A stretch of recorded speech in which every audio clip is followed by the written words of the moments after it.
Saudara-saudari sekalian yang terkasih dan dikasihi oleh Tuhan. Selain dianugerahi kekuatan kasih yang memberi harapan, ternyata hidup kita tetap lemah, rapuh, dan tidak berdaya. Seorang filsuf Karl Jasper menyebut keadaan ini dengan sebutan situasi batas. Ada 3 situasi batas menurutnya. 1 sakit, 2 penderitaan, dan 3 menjadi tua. Dan puncak keterbatasan itu adalah kematian. Itulah situasi batas hidup kita sebagai manusia. Sekarang bagaimana memaknai situasi batas itu untuk memberikan kekuatan kepada kita. Mari kita merenungkan 3 hal berikut. Yang pertama, relasi sakit dengan iman. Dari dahulu sampai sekarang ini, orang tidak tahan dengan sakit dan selalu ingin segera bebas dari penyakit. Buktinya apa? Misa penyembuhan selalu dipenuhi orang. Doa massal penyembuhan tak pernah sepi. Tempat yang punya daya menyembuhkan ramai dikunjungi. Orang yang bisa menyembuhkan akan banyak dicari. Namun sakit dan penyakit yang kita alami tak selalu bisa sembuh.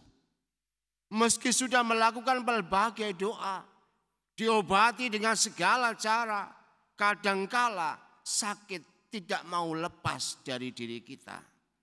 Kesembuhan tidak segera tiba. Pada saat inilah iman kita berada dalam godaan yang besar. Kita digoda. Untuk apa Tuhan yang kita imani kalau belas kasih-Nya tidak tampak nyata? Dan tidak sedikit orang yang meninggalkan Tuhan karena sakitnya tidak sembuh-sembuh. Di saat-saat kritis hidup kita seperti ini, Yesus menantang kembali, apakah engkau percaya? Saat sakit menimpa, derita mendera, masihkah belas kasih Tuhan tampak dalam hidup kita?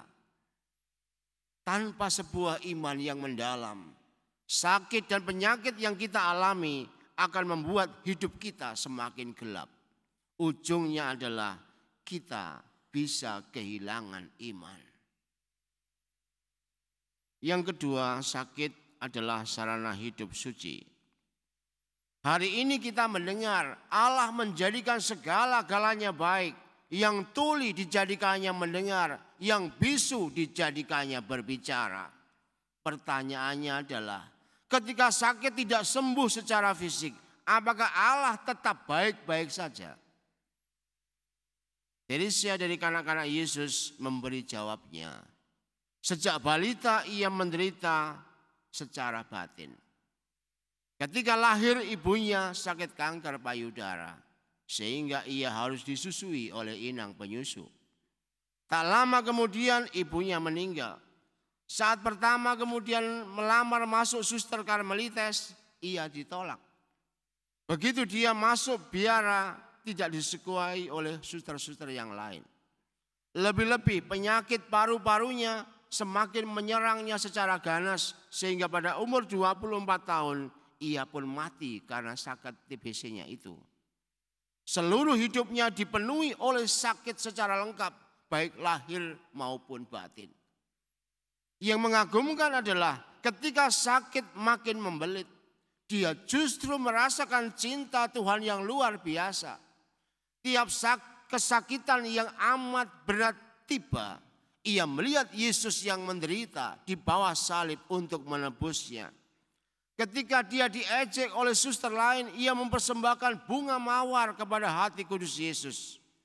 Ia bersyukur kepada Tuhan sebab sakit dan keadaan yang menyakitkan itu menghantarkannya mengalami kedekatan dengan Tuhan.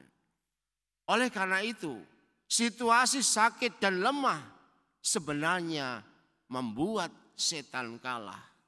Setan yang menggoda kita untuk menjauhkan diri dari Allah tak berkutik. Ketika kita memakai situasi kelemahan itu sebagai cara untuk dekat dengan Tuhan. Maka doanya sebenarnya menurut hemat saya atau menurut refleksi saya, doa kita sebenarnya pantas diganti. Bukan berdoa, ya Tuhan semoga aku bisa sehat. Tetapi doanya menurut refleksi kitab suci hari ini adalah, ya Tuhan semoga dalam keadaan apapun juga imanku tetap kuat. Untuk apa sehat ketika iman tidak kuat? Untuk apa sembuh ketika kita tidak memiliki kekuatan iman? Tetapi seringkali dalam doa-doa kita, kita hanya minta supaya kita sehat. Padahal belum tentu sehat itu mengantarkan seseorang kepada iman yang sesungguhnya. Maka menurut hemat saya melalui refleksi kitab suci hari ini, doanya diganti. Itu kalau menurut saya, kalau Anda tetap berdoa seperti itu ya enggak apa-apa.